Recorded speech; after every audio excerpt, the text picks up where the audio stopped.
sou a professora Carla, sou da saúde coletiva aqui do campus e estou coordenando o grupo G4 do PET Saúde e Interprofissionalidade. Então, esse trabalho foi um trabalho coletivo de construção junto com os professores da saúde coletiva, com o observatório que nós temos aqui de políticas públicas em saúde aqui de Macaé, um observatório coordenado pela professora Kathleen. E também nós agregamos uma pesquisa, né, coordenada pelo professor Emerson Merri, do CNPq, que vai tratar de questões, depois a gente vai explicar no curso, da pessoa com deficiência.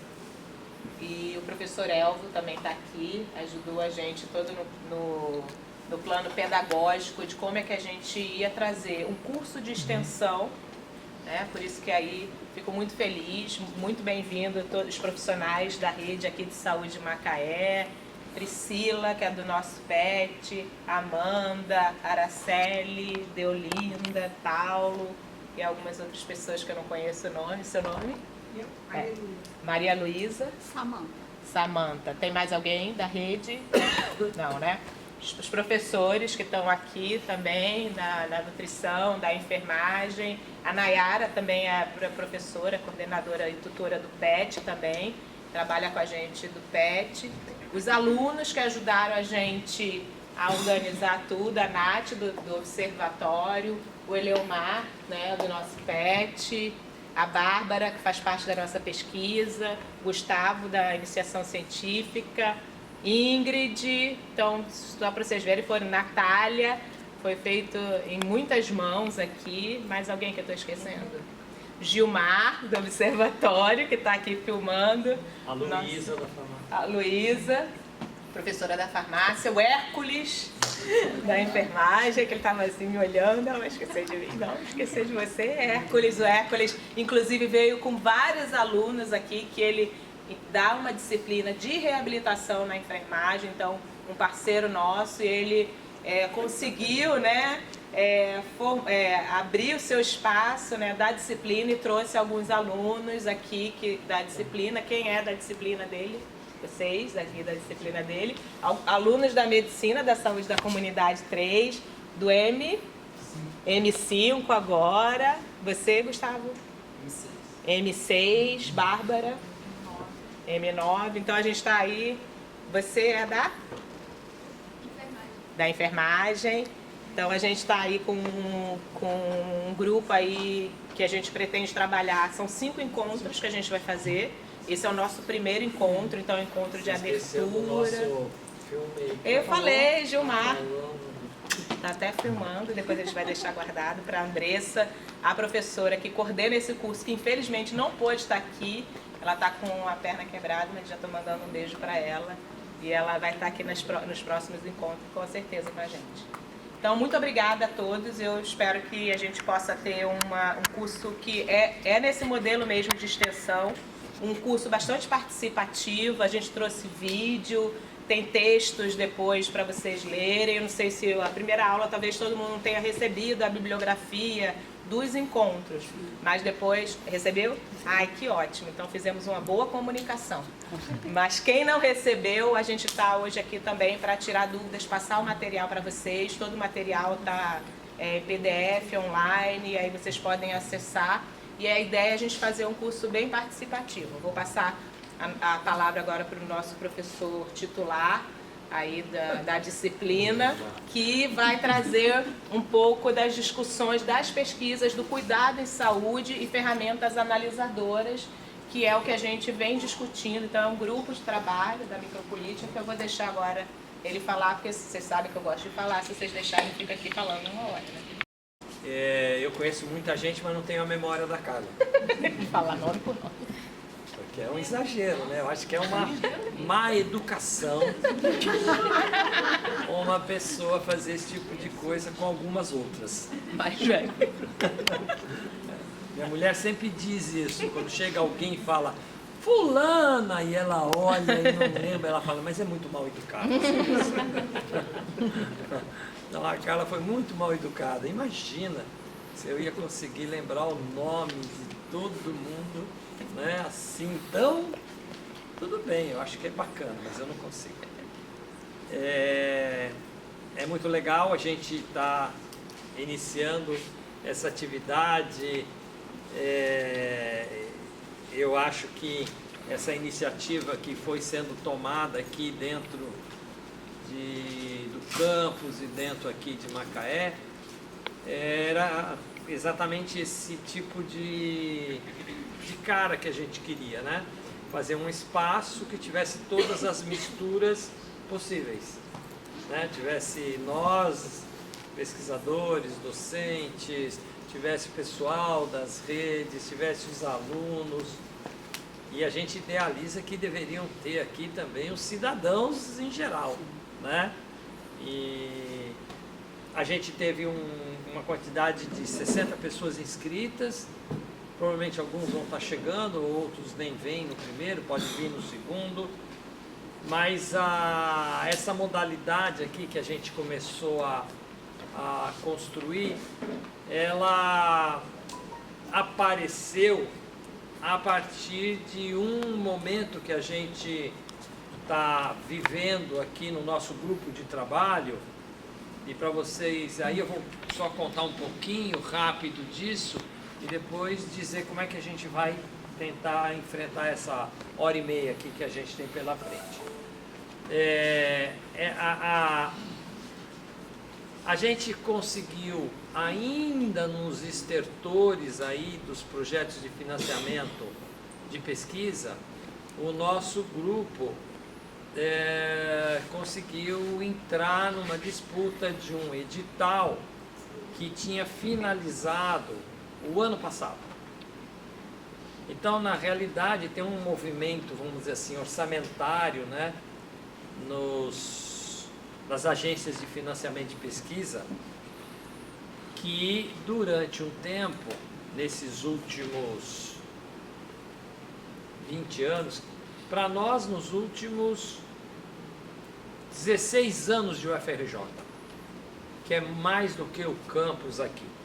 Então, desde 2004 para 2005, eu venho trabalhando dentro da UFRJ, organizando grupos de investigação.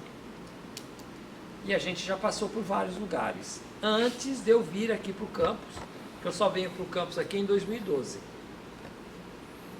Depois de um concurso titular, que eu presto concurso, e começo aqui em 2012. Mas o nosso grupo de trabalho na UFRJ, ele começa lá em 2004, 2005.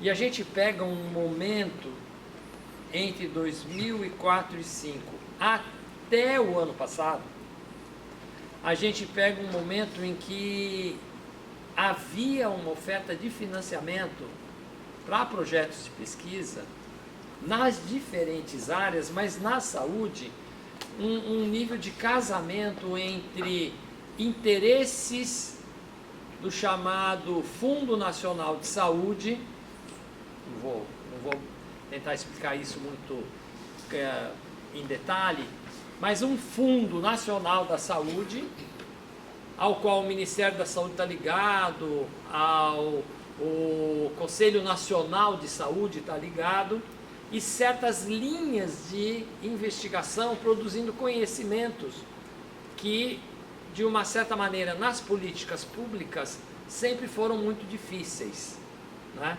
Vocês vão ver que essa pesquisa recente, ela é talvez uma pesquisa que teve essa ideia, que é o Ministério da Saúde, num certo casamento com o CNPq, abre um fundo de pesquisa para poder gerar uma quantidade de informações que o campo da própria política pública sentia um vazio muito grande. Então eles abrem um edital para vários concorrerem e criam lá alguns elementos chaves que eles tinham interesse de investigar. Como a gente, desde 2004, 2005, já era um grupo que vinha fazendo muitos projetos, então, por exemplo, só para vocês terem uma ideia, entre 2000 até 2006 para 2007, a gente ganha um edital para fazer um estudo do perfil nacional das modalidades de cuidado que ocorria no domicílio no Brasil. Por quê? Porque se você fizesse uma pergunta, quais eram os cuidados do ponto de vista de um perfil brasileiro que se praticava nos domicílios brasileiros, a gente tinha algumas bases de dados, mas eram bases de dados muito restritas, não havia um perfil nacional. E a gente ganha esse edital e faz uma pesquisa de recorte nacional tentando responder essa pergunta. Quais são as modalidades de cuidado dentro dos domicílios? E aí a gente vai ver setor privado, da área pública, municípios, diferentes níveis de estratégias de cuidado no domicílio, tentando responder a pergunta de base. Por quê? Porque neste momento o Ministério da Saúde estava interessado em construir em responder uma pergunta: vale a pena o SUS construir um financiamento para incentivar o cuidado no domicílio? E eles não sabiam responder essa pergunta, né? Por quê? Porque essa questão se impunha. Já era uma tendência em vários lugares a ideia de que cuidar no domicílio em várias situações poderia ser absolutamente vantajosa para a produção da qualidade do cuidado. Então a gente desenvolve uma pesquisa por muitos anos, e um dos desafios que a gente teve nessa pesquisa, que é um desafio que hoje a gente já vai começar a explorar, era conseguir entrar no território da vida do outro. Por quê? Porque domicílio, a princípio, não é tão chapado assim, mas a princípio é o território da vida do outro. Então você está entrando na casa do outro. Você está meio que pedindo licença: posso vir aqui estudar essa situação delicada que está sendo vivida nessa rede familiar e dentro da sua casa, que é alguém, e aí a gente encontra todas as possibilidades, né? Alguém em fase de fim de vida, e uma construção que tenta perguntar assim: é possível produzir uma boa morte? É possível você investir vida para que alguém possa, dentro da rede familiar, e quem está nessa fase de fim de vida, poder ter uma situação mais confortável? Ora, essa é uma questão que coloca, né? E é colocada intensamente. Quer dizer, a gente sabe que essa é uma situação dramática. A pessoa morrer isolada numa cama de um hospital é muito trágico para quem está morrendo. Às vezes, para o familiar que se afasta e fica à distância, ele não sente a dramaticidade do final da vida, né? Mas isso é um debate que começou a aparecer, então isso nos interessava. Então, como é que você entra numa casa, numa delicadeza desse jeito, numa família que resolve fazer um investimento afetivo e material desse jeito, e você torna isso conhecimento para poder discutir com os outros e tomar uma decisão: vale a pena ou não vale a pena investir numa modalidade desse tipo? Então, desde situações desse tipo até situações que se colocavam com pessoas em processos de deterioração da sua autonomia na vida, em que o asilamento ou a hospitalização não se mostrava estratégia competente. E a construção de uma rede de cuidado ali na vida, no território, na vizinhança, dentro da casa, tornava-se algo muito mais interessante. Então isso nos interessava pesquisar, a gente pesquisou isso, só que isso mexeu muito com a cabeça da gente. Mexeu com a cabeça da gente do seguinte jeito: tudo que nós sabíamos pesquisar, eu, por exemplo, trabalho no campo da investigação, no campo de estudo dentro da saúde, há muitas décadas. Uau! Eu sumi ali. Aí, isso significava o seguinte: eu sabia fazer pesquisa. Sabia fazer pesquisa qualitativa? Sabia. Sabia fazer uso de instrumental quantitativo? Eu sabia, eu fui formado nisso, né? Mas o que a gente percebeu nesta pesquisa? A gente percebeu que muito do que a gente sabia fazer não dava conta disso que nós estávamos enfrentando.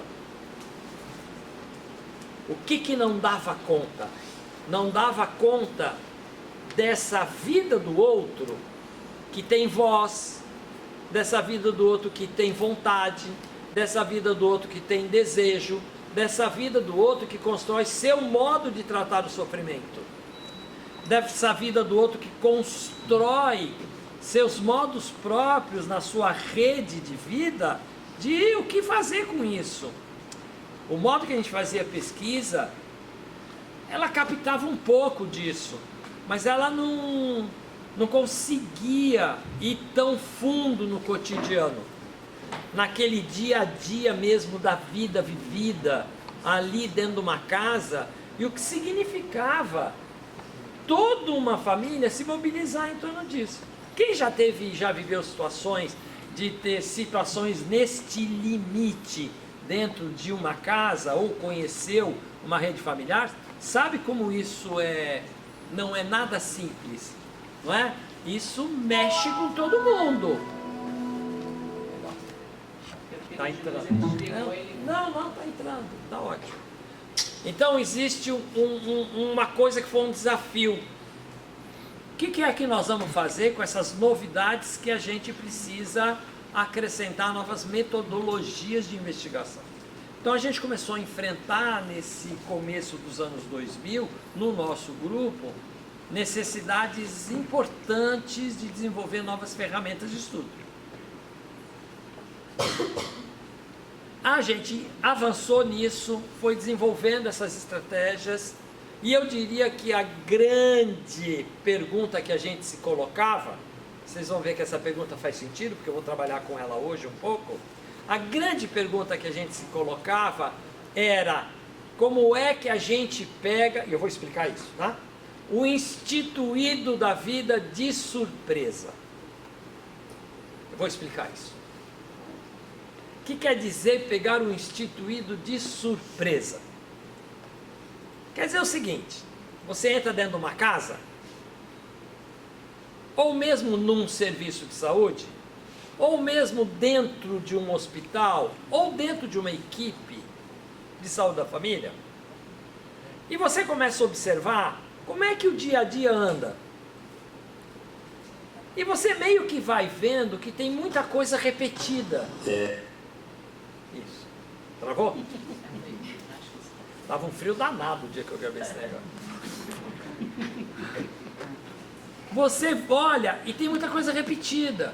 Por exemplo, você fica lá um dia dentro de um pronto-socorro, ou você fica lá um dia dentro de uma enfermaria, ou fica um dia observando uma equipe de saúde da família funcionando, e você repara que existem coisas que você prevê que vai acontecer, não é? Você está lá no pronto-socorro e você fica olhando aquilo e você fala: óbvio, quem chegar aqui vai ter que passar numa recepção. Vai ter que passar na recepção. E a recepção vai, de uma certa maneira, meio que criar um fluxo. As recepções podem variar muito. Eu, por exemplo, já trabalhei em porta de pronto-socorro, que o médico ficava na porta e fazia a triagem da porta e ia gerando fluxo. Bom, isso é uma recepção. não é? Tem outros serviços que a recepção é um balcão. E isso é algo que se repetia todo dia. Então é capaz de você chegar num serviço, depois de 1 dia, 2 dias, 3 dias, e alguém te perguntar como é mesmo que a pessoa anda dentro do serviço. E você consegue dizer, olha, ele chega, vai numa recepção, da recepção alguém manda ele para algum lugar, naquele lugar ele espera não sei o quê, depois ele vai ser atendido desse jeito. Ou seja, você consegue fazer um mapa das coisas fixas. Isso é o que eu estou chamando do que é o instituído. O instituído é o mapa dessas coisas que se repetem nestes lugares. Então você chega numa casa em que tem alguém ali sendo cuidado dentro do domicílio, e você olha e você vê uma rotina dentro da casa estabelecida. Essa rotina ela vai acontecendo. Então a casa se organiza numa certa rotina e aquilo se repete todo dia. Então todo dia vai ter um momento em que vai ter a limpeza ali dentro daquele quarto específico. Todo dia vai ter um momento que vai ter uma administração de alguma medicação, se houver essa necessidade. Todo dia vai ter uma preparação de um alimento e isso vai... Ou seja, tem uma rotina, tem um instituído. O que a gente percebeu? Que na vida dentro de uma casa, que nas vidas dentro de uma enfermaria, que nas vidas dentro de um pronto-socorro, o instituído mostra só um lado das coisas. Porque nesse monte de repetição, existem coisas que acontecem que não são repetições, são diferenças. Então a gente começou a tratar o nosso campo de estudo meio que fazendo essa pergunta: como é que a gente pega o instituído de surpresa e vê aquilo que só acontece ali? Será que a gente consegue fazer isso? Será que a gente entra dentro de uma casa e a gente descobre como é que aquela família, em especial, tem um modo muito próprio de fazer coisas além da repetição? Esse tipo de pesquisa começou a se mostrar profundamente útil para nós. E a gente começou a trabalhar nossas pesquisas sempre botando uma pergunta desta ordem: podemos pegar um instituído de surpresa? Tem instrumentos de pesquisa que nos permitem fazer isso? Repara como pegar um instituído de surpresa, no fundo, é pegar a forma como a vida se fabrica. Por quê? É simples, e eu repito isso a exaustão, mas só para didatizar. E eu estou considerando aqui os alunos, tudo, então eu vou tentar ser o mais didático possível. Não entendeu? É só... não entendi o que você falou. Reparam como esse tema da repetição e diferença é vital para nós. Nós somos 7 bilhões de humanos na Terra. Quantos de nós é a repetição do outro? Nós sabemos que se pudéssemos botar os 7 bilhões, mesmo todos aqueles que têm o mesmo mapa genético, que toda a estrutura genotípica é igual, que nem os gêmeos univitelinos, não é? Nós sabemos que ninguém é igual um ao outro. Todos nós sabemos. Você bota 7 bilhões, não vai ter um cara igual a mim. Não vai ter ninguém igual a cada um daqui. E aí tem um segredo, né? Dentro de toda repetição, existe uma produção de uma diferença que é vital. A vida se produz na repetição diferentemente.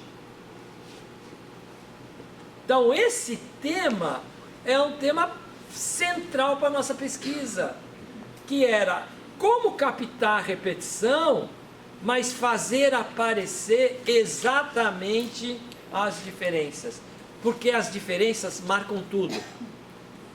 Você vai para dentro de um domicílio, um idoso que teve uma fratura de fêmur,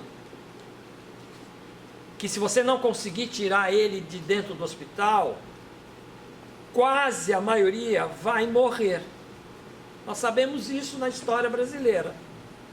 Idoso, idosa com fratura de fêmur, acamado, dentro do hospital, só tem alta via caixão.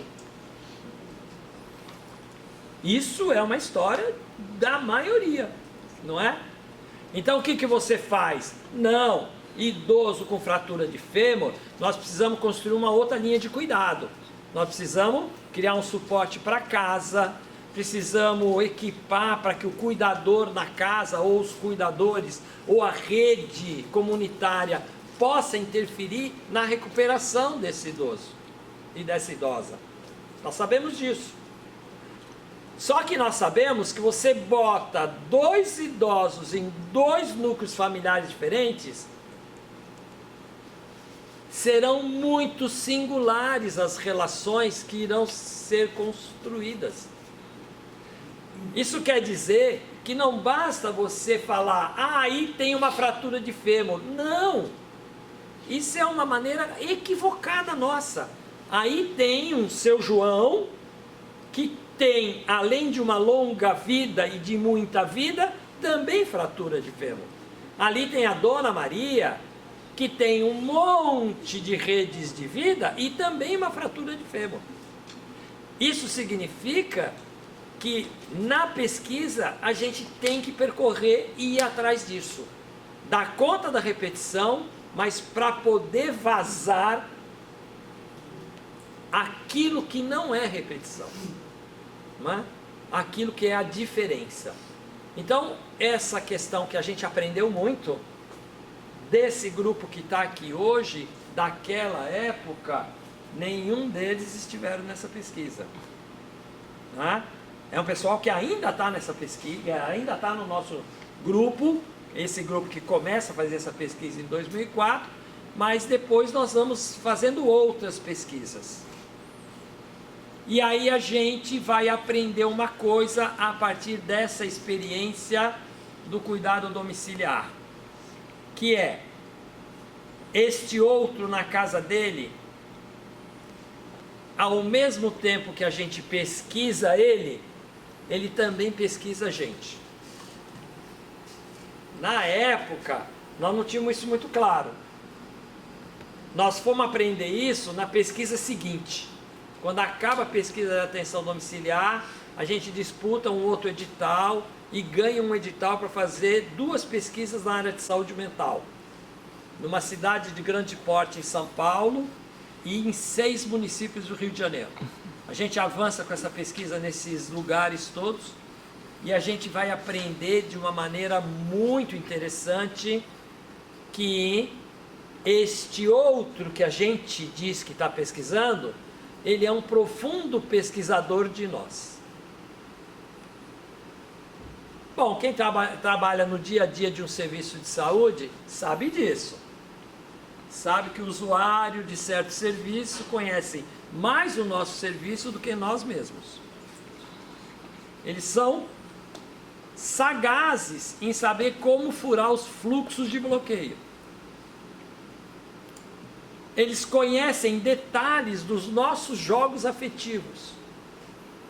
Não são poucos os usuários que montam estratégias de amizades ou estratégias de redes de afetividade, porque ele sabe que isso permite para ele um poder de manejo do cuidado. Ou seja, ele disputa o projeto terapêutico com esse tipo de empoderamento que ele fabrica. No dia a dia do serviço, a gente sabe disso. E muitos de nós ficam irritados com o usuário que faz isso, quando pega ele no pulo. Não é? Mas na hora que você vai para o lugar dele, você para e pensa assim, ainda bem que ele fez isso, porque se não fizesse, às vezes ele não sairia inteiro daqui dentro. Então tem uma sagacidade nisso. A gente aprendeu muito isso nas pesquisas da saúde mental, com aquela mania que nós temos que louco não sabe das coisas. E eu aprendi uma coisa com o louco que é muito interessante. Ele fala, e eu já escutei isso: sou louco, mas não sou burro. Sim. E é algo que também é uma outra aprendizagem, que nesse campo da loucura eu também tive, que é alguém virar para você e falar assim: você só me olha na minha loucura, mas eu tenho muito mais vida do que essa loucura. Entendeu? Então, como é que você põe isso dentro de um projeto de estudo? Como é que você desenvolve ferramentas para trazer isso como modos de pesquisar? Então, essas questões todas é o que a gente vai querer trabalhar nesses módulos nossos. Então, nós vamos hoje iniciar com uma certa problematização e nós vamos avançar em cada módulo desse até novembro, não é? Nesse curso de extensão, fazendo isso. Para vocês se localizarem, então agora eu volto para pensar esse projeto último, que está nos permitindo botar tudo isso na mesma sacola, né? A gente então ganhou um edital, então eu volto no começo. Final do ano passado, um edital que o Ministério da Saúde com o CNPq lançou para aprovar 5 projetos. E a gente pegou o primeiro lugar nesse edital, e era um edital que queria que se respondesse algumas questões sobre a chamada rede dos centros de referência na área da reabilitação. Por que que o Ministério se interessou por isso? Porque desde 2012 tem uma lei que vem tentando organizar um campo de políticas públicas na área do que significa a ideia do viver sem limites. É uma lei que diz que isso que nós chamamos da pessoa deficiente, na verdade, você pode olhar de um outro lado. Deficiente é o mundo que a gente construiu para pessoas que têm outros modos de viver. E que, dependendo da maneira como esse mundo se constitui, várias pessoas que teriam dificuldade em se manejar sua vida nesse mundo absolutamente cheio de encruzilhadas que a gente tem, elas não teriam essas dificuldades. Então, essa ideia de viver sem limites é uma ideia que abre um leque muito profundo de várias outras perspectivas. E dentro disso, a primeira ideia que se tinha é que toda a história brasileira de construir estratégias nesse território, fosse na deficiência visual, fosse na deficiência auditiva, fosse na deficiência locomotora, fosse psiconeurológica, e nos vários territórios que poderia se pensar isso, que a tradição nossa era muito fragmentária, pela própria forma como no Brasil se construiu o cuidado nessa área. Então, as várias formas como se constituiu o cuidado nessa área, elas são muito diferenciadas. Às vezes, algumas áreas desenvolveram por um certo protagonismo de grupos muito específicos, famílias, pessoas que tinham grande penetrabilidade, filantropias, né? Outras, e aí o começo da República no Brasil já é uma dica, porque tinham pessoas no começo da República, tipo Benjamin Constant, que tinham uma relação específica com a aprendizagem, com o tema da ensino e a surdez, né? E vão montando certas tradições dentro da experiência brasileira, de tal maneira que você chega um momento e fala assim: aonde essas coisas se juntam? Uma das estratégias que se pensou nesses últimos anos era a ideia de se construir lugares de unificação do serviço, que eram os CER, os Centros de Referência. Essa ideia de construir um CER, ela vira uma política pública. E o Ministério adota uma lógica de acreditar os serviços que fizessem isso. Ou seja, um município tem uma linha que cuida na área da deficiência auditiva, uma outra que cuida na deficiência visual, uma outra que tem estratégias para o problema locomotor, produz órtese, produz 1000 alternativas, uma outra que monta serviços específicos para problemas neurológicos, e por aí vai, e tudo aos pedaços. E aí o município faz um esforço e monta um serviço unificado. Bom, desde que começou essa política, o Brasil não consegue responder o que aconteceu com isso.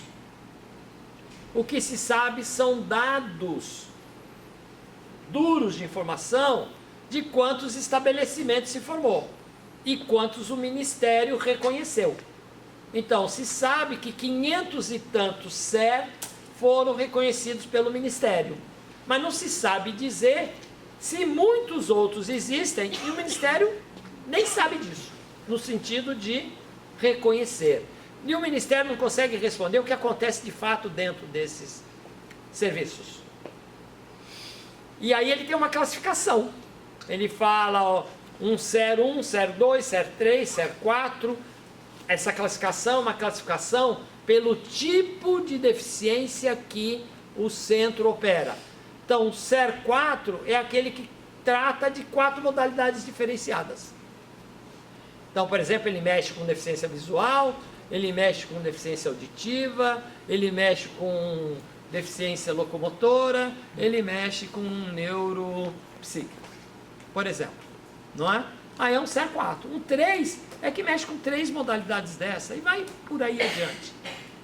Essa pesquisa, então, ela incentiva a formação de grupos de pesquisadores, foi aí que nós já entramos, que a gente tem o nosso observatório que já funcionava, para disputar então o edital e dizer como é que a gente avaliaria este CER.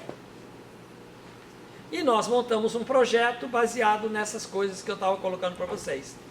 Um projeto em que nós estávamos interessados em poder montar os mapas das repetições deste CER, mas trazer para a cena essa voz e essa vida do outro, que normalmente nas pesquisas são tratadas como objeto. E para nós, elas são verdadeiros pesquisadores. Então a gente montou um projeto que trabalha com a ideia que todos são pesquisadores. Então essa ideia é a ideia central e é isso que esse vídeo vai tentar colocar. Por que eu gravei esse vídeo e que nós vamos iniciar com ele? Porque no nível nacional montou-se vários agrupamentos que nem esse. Todo lugar que a gente fez a pesquisa, a gente desenvolveu estratégias de fazer uma formação coletiva, não é? Do ponto de vista da formação neste campo de pesquisa que a gente chama de pesquisas no campo da micropolítica, né? Então, esse vídeo foi gravado para dialogar com todas as aberturas que era mais ou menos colocando qual é a nossa intenção aqui dentro. Esse videozinho tem 17 minutos, se eu não me engano.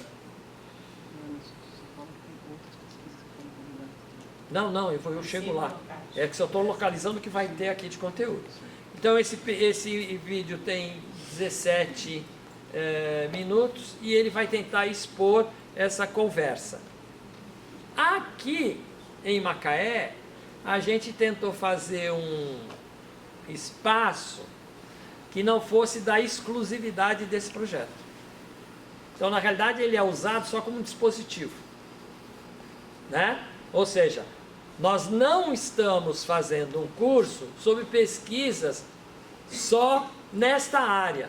Na realidade, a gente quis trazer para dentro desse espaço várias outras frentes de investigação. Então, por exemplo, aqui a gente tem trabalhadores, docentes, pesquisadores e alunos envolvidos em diferentes projetos, né? Carla mesmo já falou do PET, a Kathleen tem o tema dos viventes na rua e tem várias outras pessoas que estão em outras frontes dentro dos estudos desse tipo, né? Então, na realidade, a gente pretende que esse material seja material do curso, né? Então, aqui a gente está usando, como nós vamos usar outros vídeos, como um dispositivo, abrir uma conversa. Indicamos para o dia de hoje, mais ou menos este vídeo e um texto que a gente escreveu numa dos livros nossos, que era Como Fazemos Nossas Pesquisas, que era a ideia de contar um pouco essa história que eu estou contando, mas não do jeito que eu contei, né? Eu contei meio que testemunhando a experiência, mas uma reflexão de como é que a gente encara nas nossas pesquisas exatamente essa construção de um encontro que a gente chama encontro simétrico com o outro. Então, o centro da nossa pesquisa é o encontro simétrico com o outro. Depois a gente torna isso de novo uma conversa e a gente podia escutar o vídeo.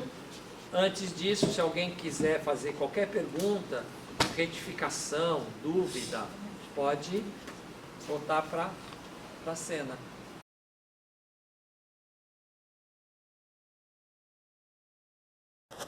Eu sou Emerson Merri, eu sou professor da UFRJ e coordenador da pesquisa que está com o objetivo de avaliar alguns centros de reabilitação pelas regiões do Brasil.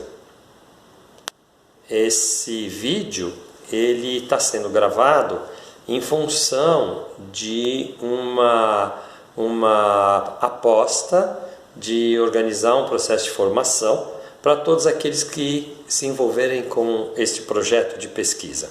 É um projeto de pesquisa que abrange o Brasil e ele vai ser realizado em alguns CERs nestas regiões. Nós vamos pesquisar um CER no Paraná, um em São Paulo, no Rio de Janeiro, em Campo Grande, no Mato Grosso do Sul. Nós vamos pesquisar em Rio Branco, no Acre, e em João Pessoa, na Paraíba. No Rio de Janeiro, nós vamos ter uma pesquisa pelo menos em duas frentes, uma na cidade do Rio de Janeiro e outra na cidade de Macaé. Esse projeto de pesquisa, ele foi consequência de uma construção do nosso grupo de investigadores do Observatório de Políticas Públicas e que disputou um edital do CNPq no final do ano passado. A gente foi contemplado com uma parte do financiamento que nós pedimos, especialmente financiamento sob o formato de bolsas para quem for trabalhar no projeto, ou alguns que forem trabalhar no projeto, e um apoio para que a gente consiga fazer algumas reuniões concentradas dessa equipe em nível nacional. A ideia deste projeto é a gente fazer uma pesquisa nestes centros de reabilitação, visando a avaliação da produção do cuidado, que se concretiza dentro do CER, tomando como um eixo central o trajeto e a própria produção da vida do usuário, não só dentro do serviço, mas em todas as outras suas inserções de produção de vida.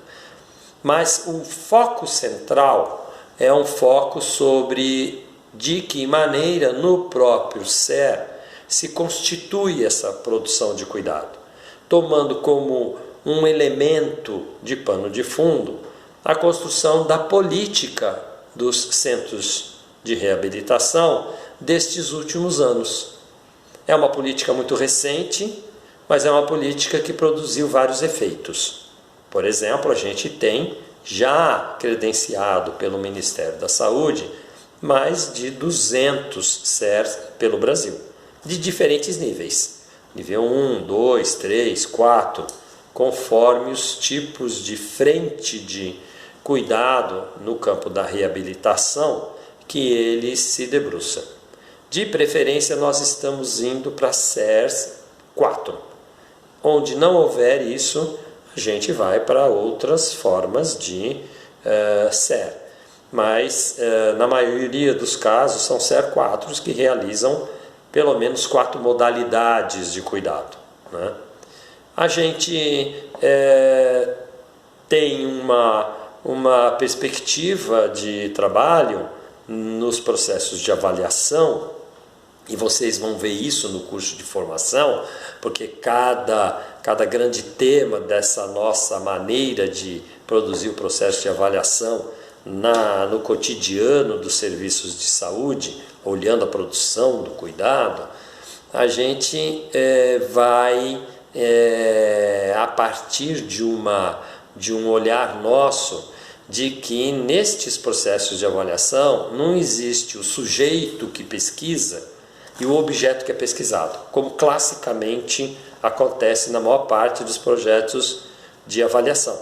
Existe o pesquisador, normalmente é um acadêmico, né, da universidade, e ele vai lá no serviço, observa o serviço, entrevista as pessoas, avalia indicadores tal, e produz o trabalho dele. Ou seja, o serviço e todos os seus componentes se tornam objetos disso. Nós somos um grupo de pesquisa em nível nacional que já há muito tempo vem adotando algumas outras ideias, né? A primeira grande ideia nossa é que todo mundo que existe no cotidiano da produção do cuidado é também um pesquisador. O usuário é um pesquisador, os distintos trabalhadores que fazem parte da equipe é um pesquisador, as equipes de gestão são pesquisadoras, assim como nós somos pesquisadores. Então nós partimos de uma ideia de que na nossa maneira de produzir estudos sobre avaliação, nós não trabalhamos com essa relação em que nós somos o sujeito e os outros são o objeto.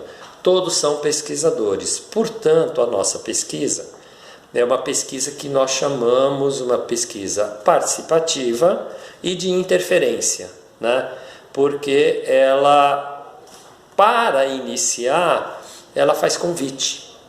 Ela faz um convite para que ali nas equipes de serviço, ali em todos que estão no centro de reabilitação, os próprios usuários, a gente convida que eles sejam pesquisadores junto conosco.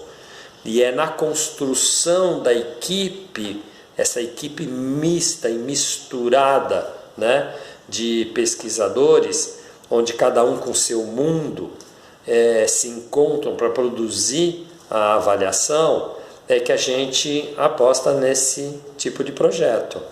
É por isso que um tema nosso importante é que todos os pesquisadores se contaminam, se sujam pelo mundo dos outros, né? Nós temos um texto, um conceito que provavelmente serão permitidos o acesso, que é um tema sobre o pesquisador imundo, né? Então a nossa pesquisa parte dessa ideia, que todos somos pesquisadores e nos contaminamos pelo mundo nosso e dos outros. E isso acontece com todos que estão aí na pesquisa.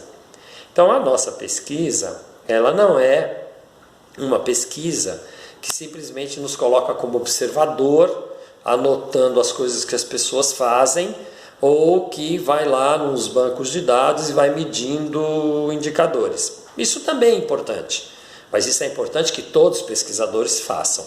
Mas a nossa pesquisa, ela tem um outro olhar e um outro convite. O convite é que, se todos são pesquisadores, então todos devem construir os seus saberes e expressar os seus saberes para os outros. E essa troca de saberes e conhecimentos que todos nós construímos é o elemento básico da nossa pesquisa. Ela é uma pesquisa que nós temos como elemento nuclear a construção, então, das nossas narrativas sobre o que vivemos no campo de estudo, nos nossos encontros, nas nossas relações, e essa narrativa é uma produção de todos, né? E este é a maneira pelo qual a gente constitui uma outra dimensão importante da pesquisa, que é exatamente a produção de conhecimento que nós somos convocados no encontro do estudo. E este encontro, ele tem uma expressão que é o quanto cada um de nós se afeta nesse processo de pesquisa. E essa maneira de que essa afetação, essa afetabilidade em nós, produz em nós novas falas, novas narrativas sobre o que estamos estudando e sobre nós mesmos e o outro que é pesquisador também. Então, esta ideia é uma ideia que nos remete a outros processos de investigação que nós chamamos de cartografia, né? A cartografia é um elemento importante porque ela está contida nisso. O quanto cada um de nós, envolvidos nesse processo, geramos, né, a capacidade de expressão para poder narrar aquilo que está nos afetando. Então, vocês imaginam, o usuário é convocado a isso, cada trabalhador é convocado a isso, cada pesquisador da própria universidade ou da nossa equipe é convocado a isso. Então a gente forma uma equipe de muitas multiplicidades.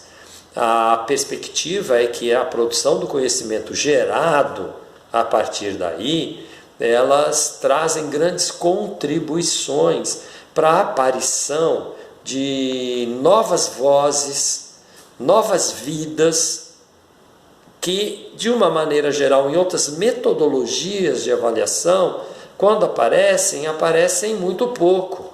Aparecem na maneira como o pesquisador permite que ela venha. Na nossa pesquisa, não. Ela é uma pesquisa em que um interfere no outro, todos são iguais e simétricos. O poder de narrar de alguém é tão válido quanto o poder de narrar de outro. Eu, por exemplo, sou um pesquisador da universidade. O meu poder de narrar, ele não vai se sobrepor ao poder de narrar de ninguém nesse estudo. O poder de narrar de um usuário, para mim, inclusive, é mais poderoso do que o meu próprio, né? E é esse encontro dos nossos poderes narrativos sobre o que a gente vive no cotidiano do cuidado é que permite a gente fazer, então, esta avaliação que nós chamamos de uma pesquisa em interferência, que aponta a cartografia como nosso percurso metodológico. E a produção do encontro é a base desse estudo. Então, a aposta principal que nós temos ao iniciar o projeto de investigação é construir encontros, mas encontros simétricos, em que cada um que aí se encontra é tão poderoso, é tão produtor de conhecimento que qualquer outro que aí se encontra. Então há um percurso necessário, técnicas que nós vamos trabalhar nesse curso de formação, inclusive para a gente poder pensar como é que se produz encontros desse jeito. Porque eu posso produzir um encontro que construa a desigualdade e construa o poder de um sobre o outro. Mas na nossa pesquisa não é o que a gente quer.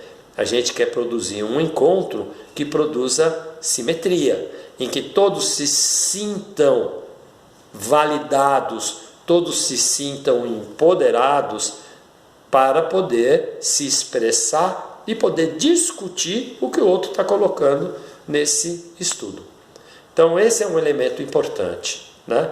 Para que essa produção ocorra, nós temos uma outra metodologia que nós agregamos a esse tipo de estudo, que é quem é que guia o nosso estudo, né? Quem é o elemento central que guia? Se já não é o saber meu, pesquisador, que é reconhecido como pesquisador, que guia o estudo, quem que guia o estudo? Para nós, quem guia o estudo é a produção da vida do usuário, não é? Que é uma produção de uma vida usuário-cidadão. Por que usuário-cidadão? Porque ele não produz a vida só como usuário de um serviço. Ele produz a vida como um cidadão que vive amplamente vários outros tipos de encontro além do próprio serviço.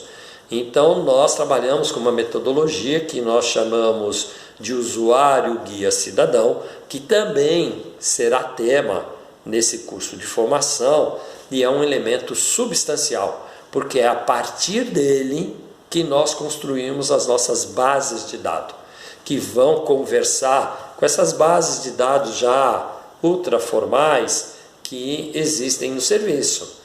Quantos trabalhadores, quantos usuários, quais as características de cada um. São grandes dados de um banco geral que toda pesquisa se debruça, né? Mas este outro elemento é um elemento profundamente inovador e que interfere de uma maneira altamente positiva na construção de uma pesquisa desse tipo. Bom, para finalizar, então, essa é a grande convocatória que a gente faz nesse vídeo, né? A gente faz uma convocatória para um curso de formação para todas as nossas frentes de pesquisa e para que cada frente de pesquisa construa na sua região, com este material que nós estamos produzindo, processos de formação. Esse é um dispositivo também que nós vamos usar para produzir os encontros simétricos, né? Então, nós não temos a pretensão que esse curso seja um ensinamento nosso sobre os outros. Nós queremos construir experimentações. Nós queremos construir experiências.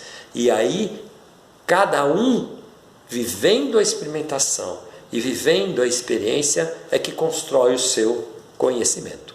Isso para nós é um elemento importante e nós utilizaremos de várias técnicas que permitam isso, para que também, do mesmo jeito que na pesquisa, a gente não quer que existam uns sujeitos e os outros objetos, nós também não queremos que exista uns que ensinam e os outros que aprendem.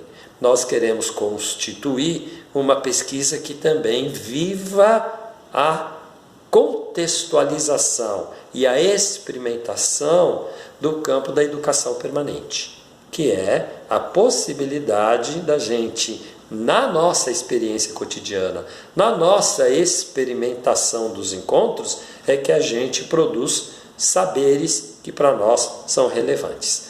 Então, o curso tem esse tipo de aposta metodológica, né?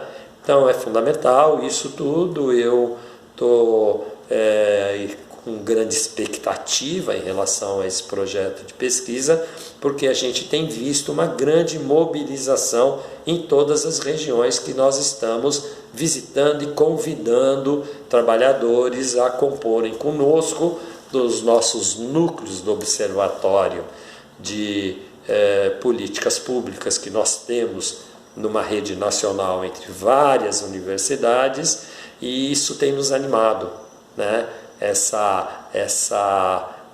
Esse ânimo das pessoas junto conosco no desejo de fazer essa pesquisa que a gente considera inovadora, né, neste campo de estudo. Obrigado e vamos nos encontrar por aí. Meu nome é Luísa, eu sou professora do curso de farmácia. Desde a primeira vez que eu ouvi sobre essa metodologia, lá no primeiro encontro que vocês me convidaram, eu fiquei com uma dúvida, que é que assim, mesmo que você queira estabelecer relações simétricas entre os diversos atores, posso dizer assim, da pesquisa, existe, de maneira prévia, uma relação de poder que se estabelece pela posição que as pessoas já se colocam naturalmente, né? quando você já se apresenta como pesquisador ou como universidade, você te coloca uma posição perante o usuário, perante o profissional, de uma forma, mesmo que você tenta fazer isso da melhor forma mais simétrica, e da mesma forma que isso acontece para o usuário, acredito que acontece para o profissional e acontece para diversos outros pesquisadores. E aí, da sua experiência também com essa pesquisa, como é que faz para produzir esses encontros simétricos, dado que, mesmo que o desejo seja esse, já existe uma relação colocada de poder entre esses diferentes pesquisadores da pesquisa? Vamos começar aí? Depois a gente chega lá? E tem mais uma aqui. Fala, fala. Tá. Na realidade, Se apresenta. meu nome é Bárbara, sou aluna também do Observatório. A minha pergunta em si é até uma pergunta em relação à própria pesquisa. Como eu estou cuidando na parte cirúrgica hoje, do internato de cirurgia, Fala alto. estou baixo, né? Eu pude observar assim, que o índice de amputação no município decorrente de diabetes seria bem grande. Aí eu queria saber se o CEP dela permite mexer com dados de prontuário para a gente tentar traçar de onde vêm esses pacientes, de quais bairros, se são cobertos por ESFs, como que funciona o programa de diabetes no município. Entendi. Bom, vamos começar pela pergunta da Liz e vamos tentando ver se dá conta de agregar ou até mais perguntas, né? Eu estou querendo trabalhar um pouco mais com a ideia de problematizar do que ficar respondendo fórmulas que resolvam as perguntas. Eu acho que, repara, uma das reflexões que a gente faz, mas na realidade não é só da reflexão, vou só pegar isso aqui como um exemplo. Por exemplo, de quem que é isso aí que já imprimiu?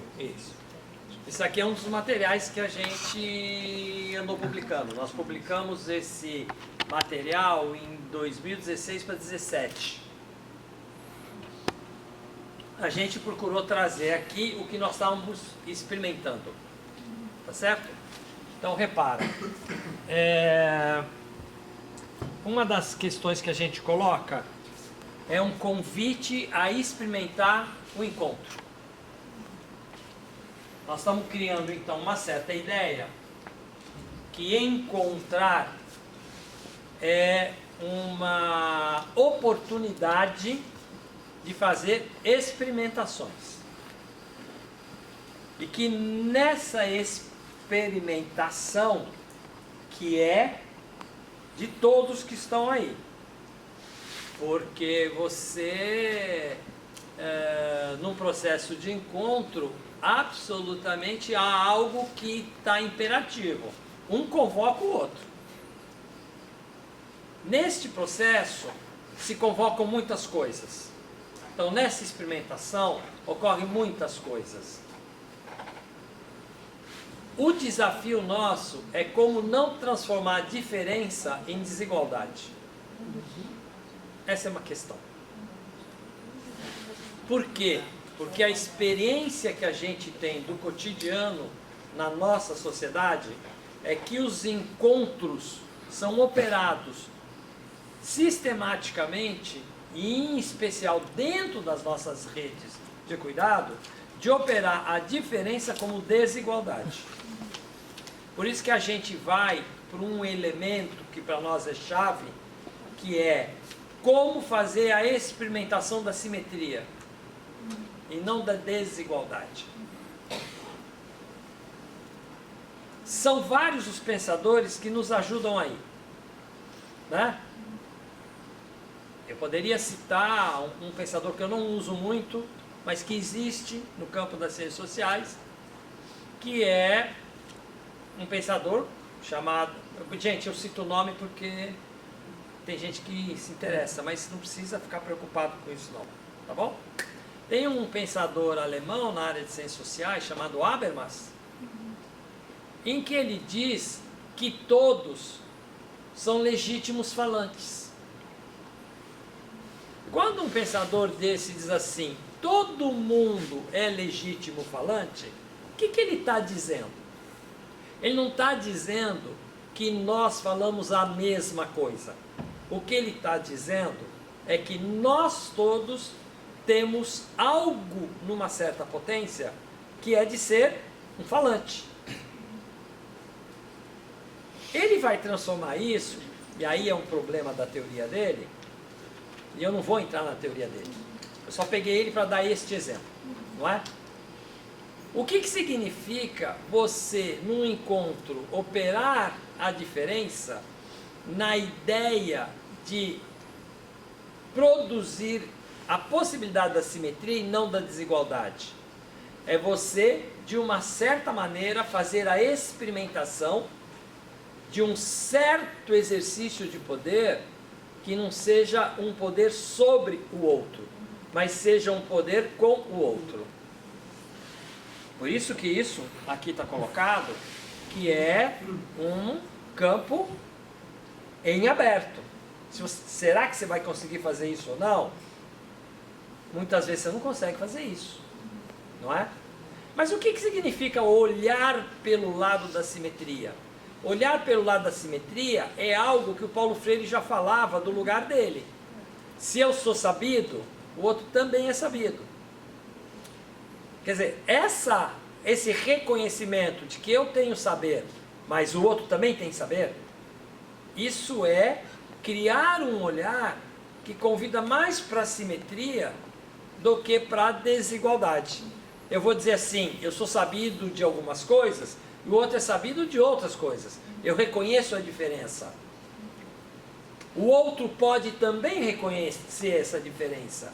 E essa diferença não obrigatoriamente, neste exercício, se transforma em uma ação sobre o outro. Ela pode ser uma ação com o outro. Então isso passa a ser um desafio da experimentação, né?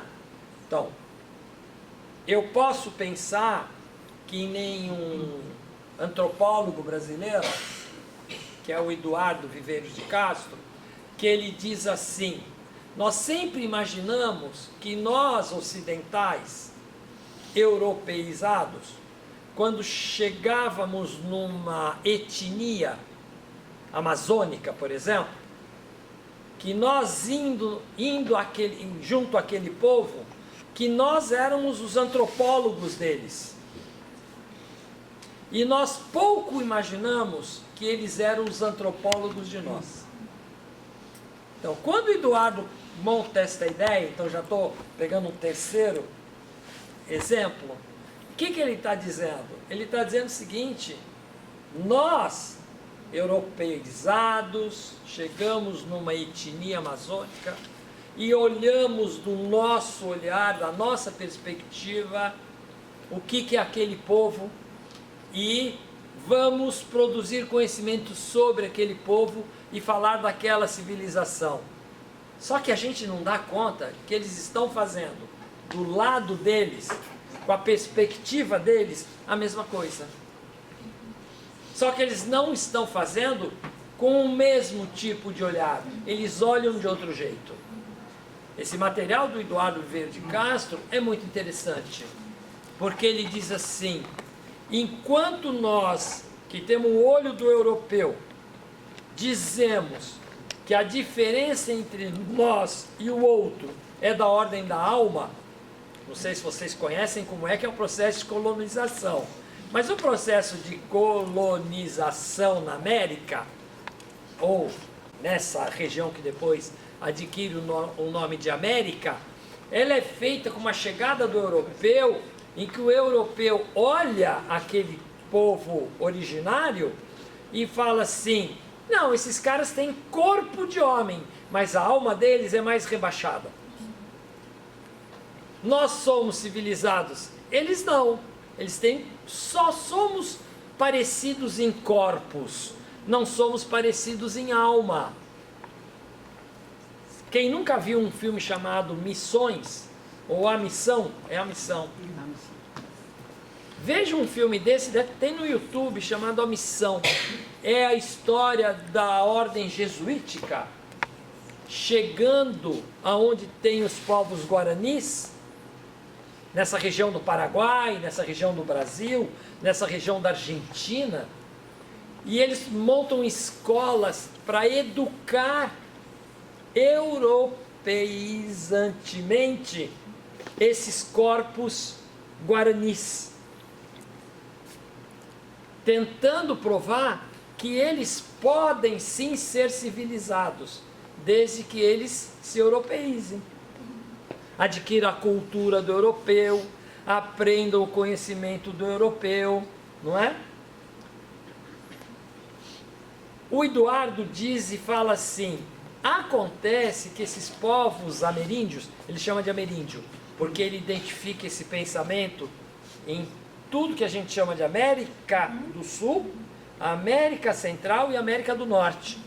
Ele diz, tem um pensamento destes povos, que tem desde a América do Norte até a América do Sul, em todas essas etnias, que olha ao contrário. Eles olham assim, tudo que está na natureza tem diferenças de corpos, mas tem em comum que tudo é humano. Então eles dizem, a árvore é um humano na forma árvore. Uma onça é um humano na forma onça. Um homem é um humano na forma homem. Então as diferenças não são da alma, as diferenças são dos corpos. Aí ele fala, a perspectiva desse povo é o oposto da nossa. E eles botam em análise como eles olham o modo que a gente vive. Quando o Eduardo faz isso, o que ele está dizendo? Ele vem e reforça aquela ideia. Quando você percebe que as perspectivas neste encontro olham mundos diferentes, ele vai dizer que a diferença não é cultural, a diferença é da natureza. Fala assim, nós temos uma visão de natureza, eles têm outra visão de natureza. Então ele chama isso de multinaturalismo. É dele que a gente tira a ideia de mundo. É como se o outro tem um olhar para um mundo e nós temos um outro. Aí ele diz assim, isso transforma o encontro num encontro impossível ou num encontro de um sobre o outro. Aí ele coloca isso como um grande desafio. Ele fala, o que podem o encontro dessas duas perspectivas? O que pode este outro, como antropólogo de nós, falar da nossa civilização? Então, esses pensadores, eles nos interessam. Eles nos interessam e você vai ver ele presente nas nossas pesquisas de campo. Então, como a gente transforma em desafio o encontro com o outro? De que maneira, se eu sou sabido, eu tenho que abrir a possibilidade de experimentar o saber do outro?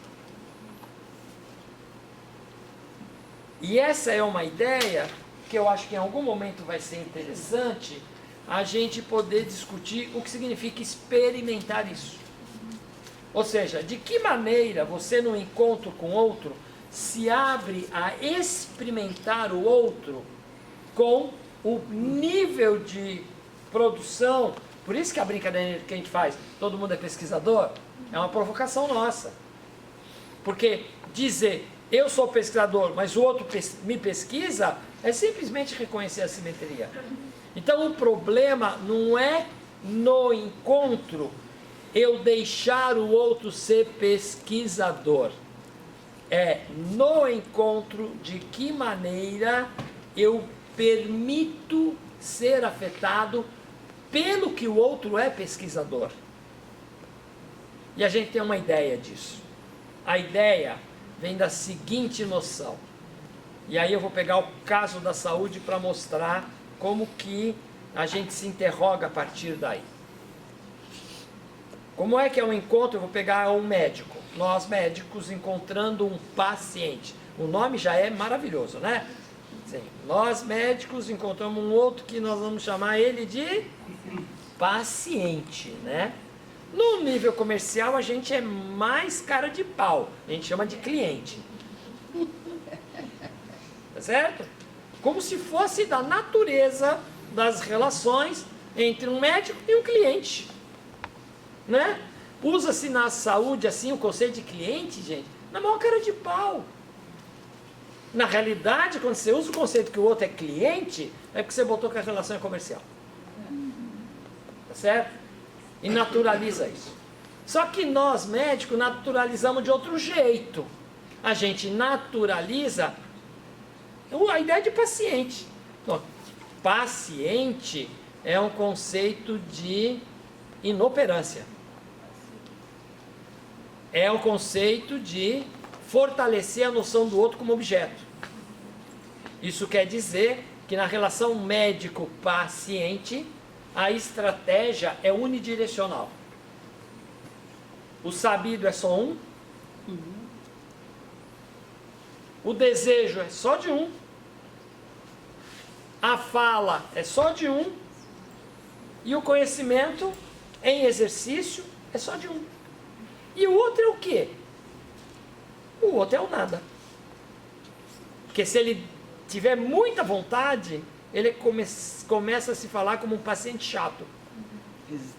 Resistente. Esse paciente chateia. Tem muito desejo. Ou quer falar muito. Como é que você abre uma relação com o outro no qual você constrói uma experimentação do não exercício do excesso de poder que você tem no encontro? Poderemos agregar a tese de doutorado do Paulo Eduardo.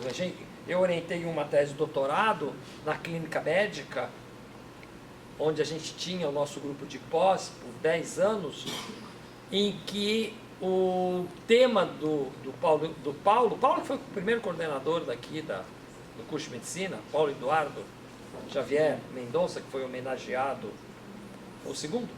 É o segundo, né? Porque teve aquele início, né?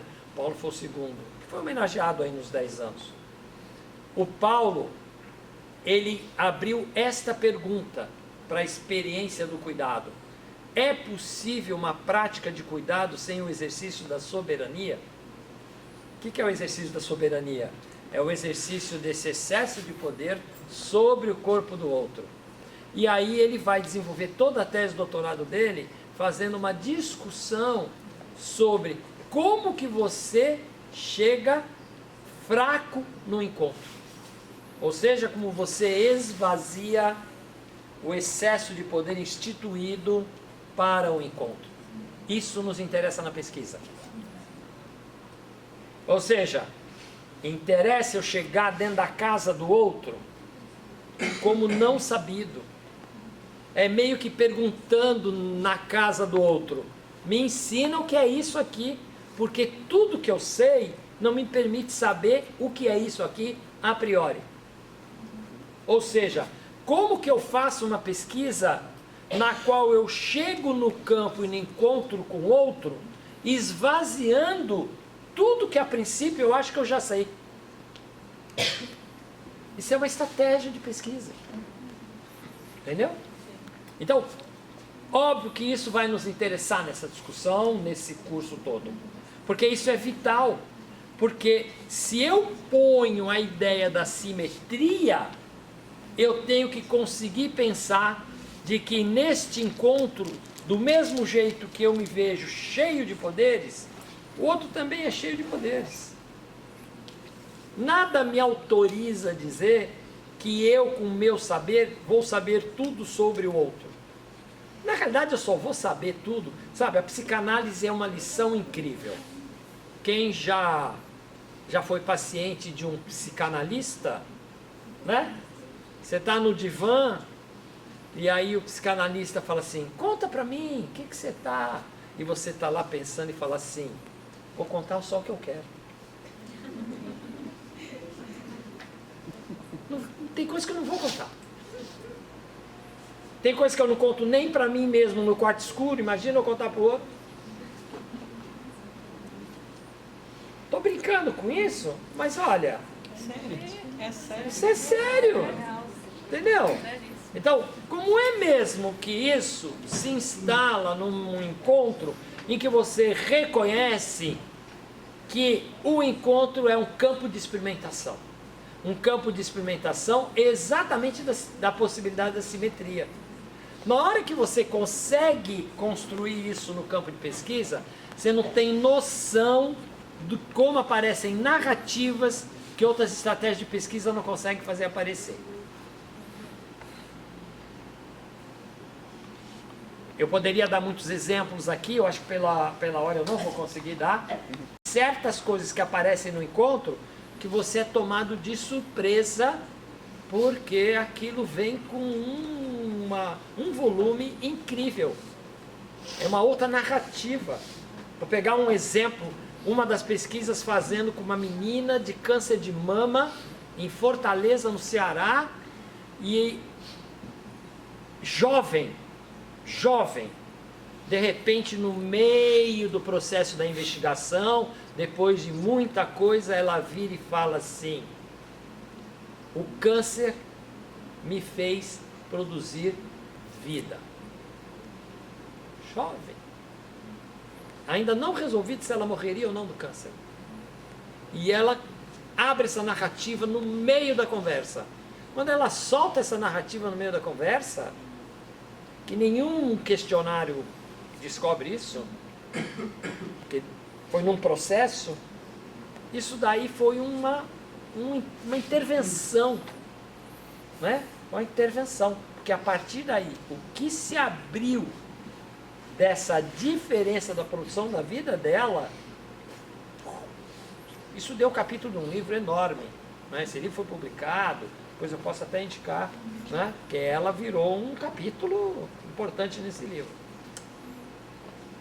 Chegar nesse momento de grande sofrimento e o outro, você não espera, de repente te devolve isso, e a partir daí você pega um gancho de novas construções, nossa, ela abre um leque que os instrumentos de pesquisa da gente não abrem, entendeu? Não estamos acostumados.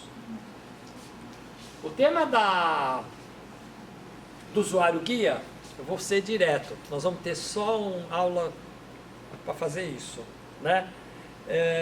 E acho que essa é uma boa pergunta. O usuário guia a gente escolhe como mesmo? É difícil responder fora do contexto da cena da pesquisa. É difícil, né? Você pode escolher usuário guias por diferentes formas de fazer pergunta. Uma pergunta que você pode fazer, que foi como a gente começou a fazer a pesquisa na saúde mental, a pesquisa partia da seguinte pergunta para a equipe: quais são os casos cabeludos de louco, muito louco, que vocês enfrentam no cotidiano da vida de vocês no serviço? Então você vê, mudamos todo o conceito de diagnóstico. Nós trabalhamos com 3 conceitos: louco, pouco louco, louco, médio louco e louco, muito louco. Para quê? Para fugir do rótulo do CID que as equipes faziam nos usuários. Não, esse é F20, não, aquele lá é não sei o quê. Então a gente enterrou o diagnóstico e trabalhamos com essas 3 categorias: pouco louco, médio louco e muito louco. E perguntávamos isso: quem é o caso mais cabeludo que vocês não aguentam ver no cotidiano e abandonam eles do ponto de vista do cuidado? Foi assim que a gente foi chegando na ordem dos usuários guia. Nessa pesquisa funcionou. Em outra, não era essa a pergunta. Não era. Tivemos pesquisa em que usuários nos procuravam e falavam assim: eu quero ser usuário guia da pesquisa. Nós tivemos uma pesquisa de albinismo, por exemplo, que um grupo de jovens albinos e albinas nos procuraram. A gente quer ser pesquisado pela pesquisa de vocês, mas a gente quer ser pesquisador junto. Porque essa era a ideia. Nós agora temos um grupo de transexuais em Londrina, fazendo parte do nosso grupo de pesquisa, que eles se apresentam assim: nós somos as pesquisadoras. Tá? É muito genial isso, entendeu? Então são muitas maneiras diferentes, né? Interprofissional. Eu sei, estou olhando ele aqui. Eu estava lembrando a pergunta dele. Olha, eu tive a oportunidade de fazer uma conferência aqui Tem muita gente do PET aqui. há poucas semanas atrás, num convite que o pessoal da interprofissionalidade me chamou, em que é muito longo, né, a minha reflexão, mas eu diria o seguinte: para nós, mais do que interprofissional, o desafio é o entreprofissional. É a ideia de que você opera o encontro esvaziando o máximo que você pode os núcleos de poder que as profissões significam. Então não é chegar no encontro com o seu corpo profissional totalmente armado, mas é enfraquecer o profissional no encontro. E aí andar no entre. Ou seja, é como se fosse possível você pensar que além dos nossos campos profissionais, entre nós, do campo do trabalho em saúde, nós temos um comum que é de todos e não é de ninguém. Ou seja, o que é comum entre nós no campo da saúde, que não é do domínio exclusivo de nenhuma profissão, mas todas as profissões têm que enfrentar. E para mim, esse é o campo do cuidado. Seja a profissão que for, seja o núcleo que for, seja médico, enfermeiro, farmacêutico, nutricionista, fisioterapeuta, terapeuta ocupacional, seja quem for, o que nos unifica, dizendo nós somos trabalhadores de saúde, não é o nosso núcleo profissional, é o que está entre nós. É aquilo que é comum entre todos nós. E o comum entre todos nós é a produção do cuidado. Então, seja médico, seja isso, seja aquilo, todos nós nos vemos, por exemplo, em situações de encontro com o outro. O encontro não é um privilégio de uma profissão. O encontro é o comum de todas as profissões. Quando você encontra com o outro, todas as profissões experimentam e podem experimentar uma relação mais simétrica com o outro. Podem experimentar a maneira muito própria como o outro fala de si.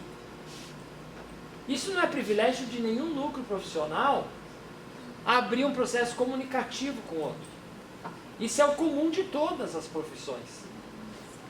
Então, para mim, o tema é que nessa pesquisa nós temos isso sim como uma questão central. Como é que nesses lugares a gente pode trazer para a cena a produção do comum no cuidado, ou se isso tem sido uma dificuldade tremenda entre os vários núcleos profissionais, a ponto dos núcleos profissionais não se encontrarem com os outros, estabelecerem sempre um processo de fragmentação do cuidado, que é um problema que a gente vive, né? Quer dizer, quando você vai para dentro de um serviço, o que você vive? Você vive uma fragmentação desse processo. Aliás, nós estamos vivendo essa angústia no campus agora, não é? Que a medicina resolveu que tinha que se desgarrar de uma possibilidade de um encontro comum, não é? Então aí, você é aluno da medicina, não é? E tem um monte de gente não entendendo nada. O que é isso que está se criando? Olha, isso é uma reafirmação de uma de uma certa afirmação de um núcleo restrito do ponto de vista do entendimento da saúde. Como se nós médicos, sentados em cima do nosso núcleo profissional, nós fôssemos suficientes para produzir o cuidado de tudo que acontece. Isso é uma mentira, nós não somos. Nós somos importantes tanto quanto todos são importantes. E essa ideia de que nós temos esse poder de dizer que nós é que somos a profissão da saúde, isso sim é transformar a diferença em desigualdade. Então, na pesquisa, esse é um elemento importante para nós. Na pesquisa do cotidiano, com o usuário guia, que é o que nós vamos construir no campo, nós vamos tentar atravessar esse território e ver o quanto há uma construção entre profissionais, o quanto há uma construção só profissional centrada. Porque isso muda tudo no cuidado. Entendeu? Isso muda tudo no cuidado. Um cuidado que é só profissional centrado, ele fragmenta. Ele transforma o outro em objeto. O outro usuário e o outro colega de trabalho. Né? Então, acho que essa é uma questão importante para nós, sim. É um tema central. Né? Deu para entender o que eu estou colocando? Isso é um tema central. Posso só pegar um link? Pode. Um pouco na pergunta dela. Assim, eu acho muito importante que a gente se esvazie como profissional, como você falou. Mas aí, voltando para essa relação que já existe instituída, que tem essa relação de poder, como eu mostro para o outro que o que ele fala tem força e é interessante. Porque, assim, por mais que a gente se esvazie e mostre que a gente não está lá querendo impor nada e que a nossa fala não é mais importante, já tem esse imaginário de que, não, ele é o doutor, então ele sabe mais. Mas que ele se empodere de que a fala dele também é muito poderosa. Lógico, mas isso, por isso que eu estou colocando, isso é do campo da experimentação do encontro. Isso não é um encontro fortuito, isso é uma coisa processual, não é? E isso tem que ser uma estratégia dos coletivos de trabalhadores. Então, na realidade, ele não é um ato pessoal isolado, ele tem que ser uma proposta de construção do trabalho coletivo. Tá? Eu falei aqui da educação permanente, na realidade é a gente se submeter a um processo de interrogar o nosso processo de trabalho. E abrir-se para um processo formativo interrogando o nosso próprio processo de trabalho. Então não é que de repente você chega num lugar e fala, que bacana, nós somos simétricos, e dá aquele abracinho, né? Não, isso não funciona. Eu tenho que suportar a diferença do outro em mim. Se eu não suportar a diferença do outro em mim, posso falar o que eu quiser, que no fundo eu não estou me abrindo para a presença do outro em mim. E nem o contrário, né? Então acho que tem um tema aqui que é como eu suporto a diferença, né? Num país que não suporta a diferença. Né? Então esse é um tema para nós, tá certo? Esse é um tema para nós. Acho que tudo são desafios mesmo do ponto de vista da pesquisa, né? E são temas que para nós nessa pesquisa a gente vai trabalhar, tá certo? Como é que a gente vai desenvolvendo técnicas, por exemplo, a cartografia que eu falei ali e que foi destacada, vocês vão trabalhar isso.